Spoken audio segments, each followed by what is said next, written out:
Hello everyone. आज आप लोग ज्योग्राफी का chapter number first class 12th का पढ़ेंगे। मानव भूगोल प्रकृति एवं विषय क्षेत्र जिसका नाम है। तो आप लोग देख सकते हैं मानव भूगोल, इसमें क्या पढ़ना है आप लोगों को। मानव भूगोल की परिभाषा, इसके अंतर्गत कौन कौन से उपक्षेत्र आते हैं और जो संकल्पनाएं हैं कुछ आप लोगों को इसके बारे में पूरा इसमें नॉलेज गेन करना है। ठीक है, हम देख सकते हैं। आप सबसे पहले मानव भूगोल की परिभाषा, मानव भूगोल एक्चुअल में क्या है आप लोग देख सकते हैं। मानव भूगोल क्या है? मानव भूगोल एक विज्ञान है जिसमें प्रकृति, जो नेचर है अपना, जो नेचर वातावरण है, मनुष्य को चारों ओर से घेरे हुए जो आवरण है, और मानव जो ह्यूमन बीइंग्स है, इन दोनों के बीच का जो रिलेशन बताता है वो क्या है? मानव भूगोल है। ठीक है, मानव और प्रकृति के बीच का संबंध बताने वाले विज्ञान को क्या कहा जाता है? मानव भूगोल कहा जाता है। ठीक है, अब इसके बाद आप लोगों का जो आता है मानव भूगोल के उपक्षेत्र क्या हैं? सामाजिक कल्याण का भूगोल, समाज में जो कल्याण होता है वो क्या किया मानव भूगोल के अंतर्गत पढ़ा जाता है। व्यवहारवादी भूगोल, व्यवहारवादी भूगोल, सांस्कृतिक भूगोल, सांस्कृतिक भूगोल क्या है? मानव भूगोल के अंतर्गत पढ़ा जाता है। क्योंकि संस्कार मनुष्य ही करता है, मनुष्य को ही संस्कार मिलते हैं, व्यवहार मनुष्य करता है। समाज में कल्याण होता है वो मानव के लिए ही होता है और मानव ही कल्याण करता है। ऐतिहासिक भूगोल, संसाधन भूगोल, उद्योग भूगोल, पर्यटन भूगोल, ये सब क्या है? आप लोगों के मानव भूगोल के अंतर्गत पढ़े जाते हैं। ठीक है, मानव भूगोल किस प्रकार अन्य सामाजिक विज्ञानों से अलग है, मतलब किस प्रकार अन्य सामाजिक विज्ञानों से अलग है या संबंधित है? ये क्वेश्चन आप लोगों को आपके half yearly exam, even yearly exam में भी ये क्वेश्चन दो नंबर का आप लोगों का बनता ही बनता है। मानव भूगोल में प्राकृतिक पर्यावरण और मानवीय क्रियाकलापों के अध्ययन को का महत्व प्रदान किया गया है। मानव भूगोल का अनेक सामाजिक विज्ञान में क्या-क्या आता है? जैसे इतिहास हो गया, अर्थशास्त्र हो गया, राजनीति हो गया। जब आप लोग क्लास 10th में पढ़ते थे, 10th में क्या पढ़ते थे आप लोग?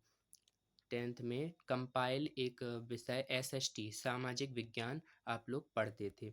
तो ये पूरा सामाजिक विज्ञान के अंतर्गत आता है। समाजशास्त्र हो गया, इतिहास हो गया, राजनीति शास्त्र हो गया, ये सब क्या इसके अंतर्गत पढ़ा जाता है। ठीक है, आप लोग इसका डिस्क्रिप्शन लिख सकते हैं। अब अगला टॉपिक आप लोगों का आता है मानव का प्रकृतिकरण। मानव मतलब प्रकृति के साथ एक दास के रूप में कार्य करता है। मानव क्या है? मानव दास है और प्रकृति सर्वश्रेष्ठ है। इसमें प्रकृति को सर्वश्रेष्ठ बताया गया है क्योंकि पहले क्या होता था, ज़्यादा टेक्नोलॉजी विकसित नहीं थी, जिसके कारण मनुष्य क्या करता था? प्रकृति के आदेशों के अनुरूप चलता था, क्योंकि इसमें अपना नेचर है, ये नेचर है और इसमें मनुष्य रहता है। मनुष्य पहले क्या करता था? ना तो अपने टेक्नोलॉजी ज़्यादा विकसित थी तो अपने अनुसार प्रकृति को ढाल सकता था, बल्कि प्रकृति के ही अनुसार वो चलता था। आप लोग इसका डिस्क्रिप्शन देख सकते हैं। मानव के प्रकृतिकरण से तात्पर्य उस अवस्था से है जब मानव अपनी सभी आवश्यकताओं के लिए पूर्णतः प्रकृति पर निर्भर था। मतलब प्रकृति ही सर्वश्रेष्ठ थी। मानव ने अपने आप को प्रकृति के आदेशों के अनुरूप ढाल लिया था, मतलब प्रकृति के आदेशों के अनुरूप ढाल लिया था। और प्रकृति क्या थी? सर्वश्रेष्ठ थी।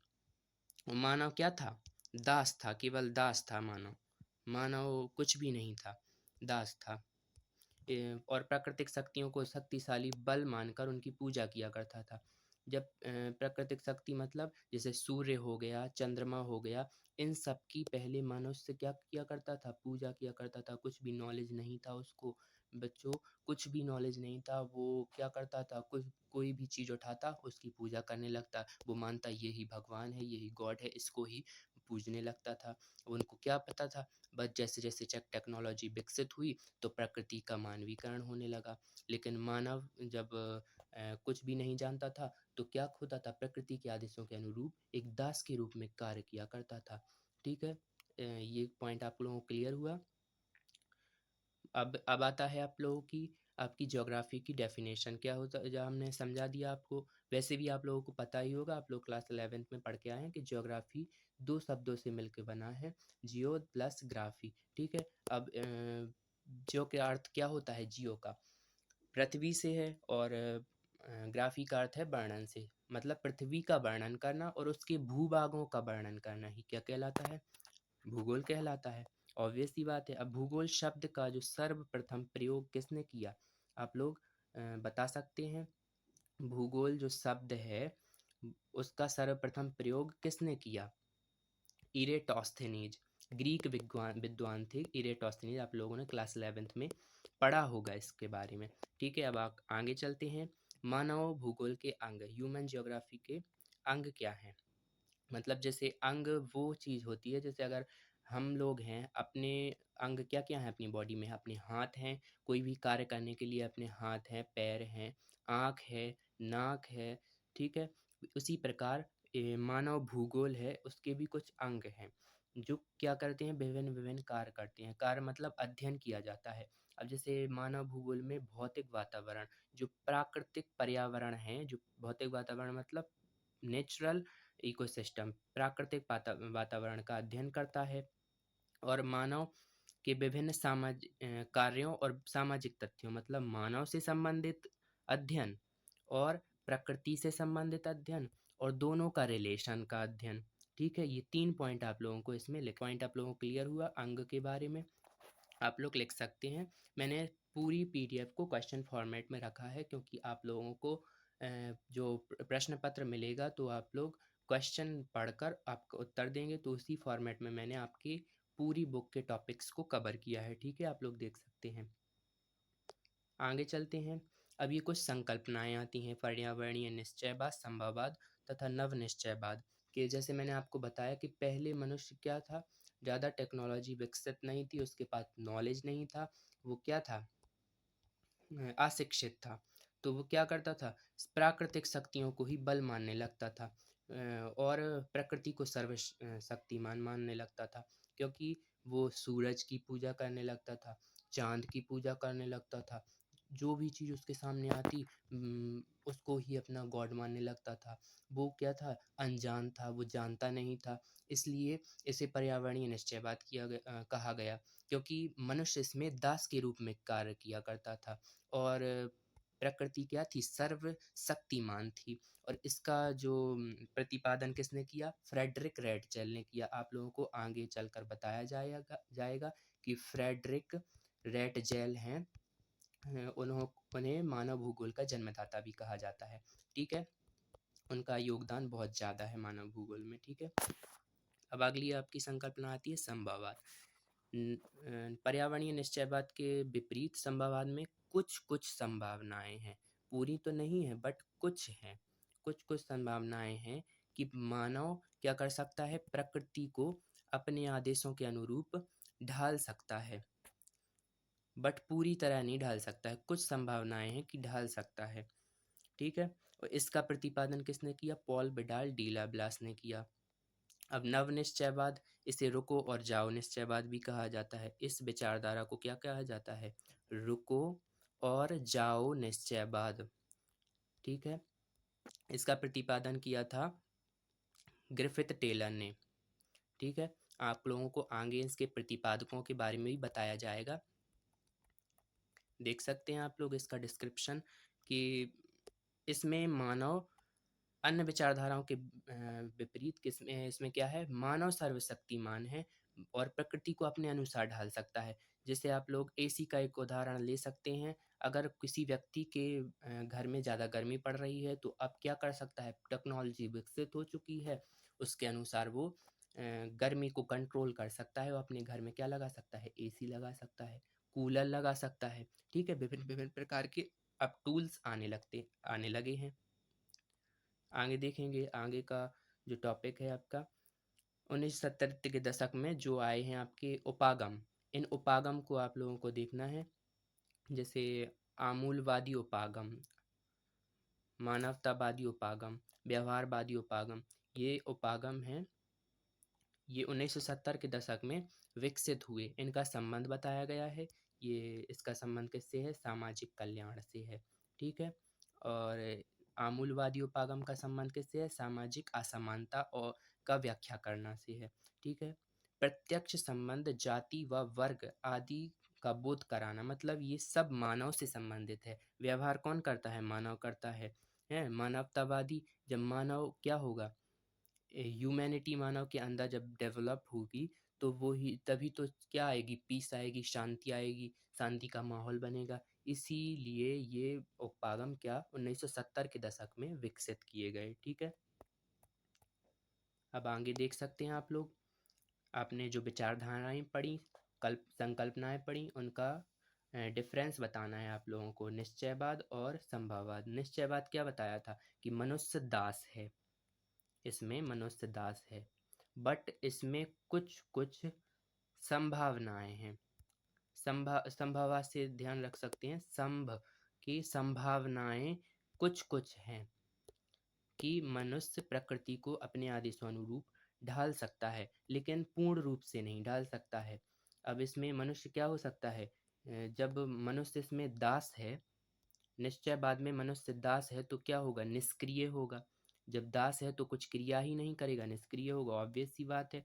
और जब इसमें कुछ संभावनाएं हैं, कुछ कुछ परिवर्तन कर सकता है प्रकृति में, तो क्या होगा, सक्रिय होगा। जब कोई भी क्रिया की जाती है तो क्या होता है, सक्रिय शब्द का प्रयोग किया जाता है। ठीक है, इस विचारधारा के अनुसार मनुष्य क्या है, सक्रिय है। जब संभावना होगी तो सक्रिय होगा। ठीक है, अब अगले आप लोग पॉइंट पर चलें।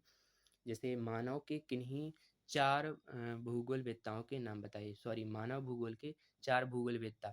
जैसे हो गए आपके फ्रेडरिक रेडजल, जर्मनी के विद्वान हैं। इन्हें क्या कहा जाता है, जन्मदाता कहा जाता है, फादर ऑफ ह्यूमन ज्योग्राफी। ठीक है, इसको आप लोग ध्यान रखेंगे कि रेडजल को क्या कहा जाता है, फादर ऑफ ह्यूमन ज्योग्राफी कहा जाता है। कुंवारी सी सैंपल, ये अमेरिकी विद्वान हैं। ठीक है, जीन ब्रून्स, पॉल बिडाल डीला ब्लास, जिन्होंने संभाववाद की संकल्पना दी। ठीक है, रेड जेल का मानव भूगोल में क्या योगदान है, ये क्वेश्चन आप लोग का 2 मार्क्स का बनता है। ठीक है, आप लोग इसको ध्यान में रखेंगे। रेड जेल मतलब जिन्हें मानव भूगोल का जन्मदाता कहा जाता है। इनकी एक पुस्तक थी, देख सकते हैं आप लोग, पुस्तक का नाम क्या है, एंथ्रोपोजोग्राफी नामक पुस्तक थी, जिसमें उन्होंने पृथ्वी के विभिन्न स्वरूपों का और विभिन्न उसके बीच संबंधों का अध्ययन को महत्व प्रदान किया अपनी पुस्तक में। ठीक है, इसलिए इन्हें क्या कहा जाता है, मानव भूगोल का जन्मदाता भी कहा जाता है। ठीक है, इनका बहुत ज़्यादा उसमें मानव भूगोल के डेवलपमेंट में क्या है, योगदान है। आप लोग अपने अनुसार इसका डिस्क्रिप्शन लिख सकते हैं। अब ये कुछ नोट्स हैं जिसको आप लोगों को अपनी मेमोरी में रखना है, मेमोराइज करके, बिकॉज ये आप लोगों ने, ये पहला पॉइंट है ना, क्लास 11th में भी आप लोग पढ़ चुके हैं। इरेटोस्थनीज ने सर्वप्रथम क्या किया, भूगोल शब्द का प्रयोग किया, जो कि ग्रीक के विद्वान थे। ठीक है, जन्मदाता लेकिन भूगोल के किसको कहा जाता है, हिकेटियस को। फादर ऑफ ज्योग्राफी हिकेटियस हैं, लेकिन सर्वप्रथम भूगोल शब्द का प्रयोग करने वाले विद्वान कौन हैं, इरेटोस्थनीज हैं। ठीक है, अब आधुनिक मानव भूगोल, देखिए ये पॉइंट आ गया है। आधुनिक जो अपन लोग ह्यूमन जियोग्राफी पढ़ रहे हैं, उसको फादर किसको कहा जाता है, मानव भूगोल के जन्मदाता फ्रेडरिक रेडजेल हैं। ठीक है, जो कि जर्मनी के विद्वान हैं। अब आगे जो मैंने आप लोगों को संकल्पनाएं पढ़ाई, उनके प्रतिपादक, जैसे नियतिवाद, जिसमें मनुष्य क्या था, दास था, उसके प्रतिपादक कौन है, फ्रेडरिक रेडजेल। ये आप लोगों को ध्यान रखना है। ठीक है, फ्रेडरिक रेडजेल नियतिवाद के जन्मदाता हैं या प्रतिपादक हैं। संभववाद के अनुसार मनुष्य क्या था, एक सक्रिय कारक था, क्योंकि उसमें कुछ कुछ संभावनाएं थी। इसका प्रतिपादन किसने किया, पॉल बिडाल डीला ब्लास ने किया। ठीक है, आप लोग इसको ध्यान में रख सकते हैं। ये पॉल बिडाल डीला ब्लास, इसके कुछ समर्थक भी थे, इनको भी आप लोगों को ध्यान में रखना है, लेकिन कुछ प्रतिपादक हैं वो ज़्यादा इम्पॉर्टेंट है आपके एग्जाम पॉइंट ऑफ व्यू से। अब नवनिश्चयवाद, जिसे रुको और जाओ निश्चयवाद भी कहा जाता है, इसके प्रतिपादक कौन है, ग्रिफिथ टेलर हैं, ग्रिफिथ टेलर। ठीक है, अब आगे रेड जेल के अनुसार आप लोगों को परिभाषा आपकी बुक में जो है, क्लास 12th की ज्योग्राफी की बुक में जो बहुत सारी डेफिनेशंस बहुत सारे विद्वानों के अनुसार दी गई, मतलब 3-4 के अनुसार दी गई, लेकिन मैंने आप लोगों को जो ज़्यादा रेलिवेंट है उसके बारे में यहाँ पर बताया है। जैसे रेड जेल जिन्हें आधुनिक मानव भूगोल का जन्मदाता कहा जाता है, उनके अनुसार क्या है, मानव भूगोल मानव समाजों और धरातल के बीच संबंधों का क्या है, अध्ययन है। ठीक है, वो वैसे ही डेफिनेशन है, आप लोग इसके अनुसार लिख सकते हैं, क्योंकि 2 मार्क्स का आपका यहाँ से क्वेश्चन बनता ही बनता है, आपके ये जो ईयरली एग्जाम है ना उसमें बनता ही बनता है। अब मानव भूगोल की परिभाषा हो गई एक ऑथराइज। अब आप लोगों को आता है भूगोल की परिभाषा। भूगोल रिचर्ड हार्टस्टोन के अनुसार ये विद्वान हैं, इनके अनुसार आप लोगों को एक परिभाषा ध्यान में रखनी है, जिसे मानव भूगोल धरातल के विभिन्न भागों में कारणात्मक रूप से संबंधित तथ्यों का अध्ययन करता है। ये आप लोगों को इसी के साथ आप लोगों के इस चैप्टर का होता है अंत। सो मिलते हैं नेक्स्ट वीडियो में, तब तक के लिए bye bye. Subscribe to my channel, like and share. Thank you for watching my video.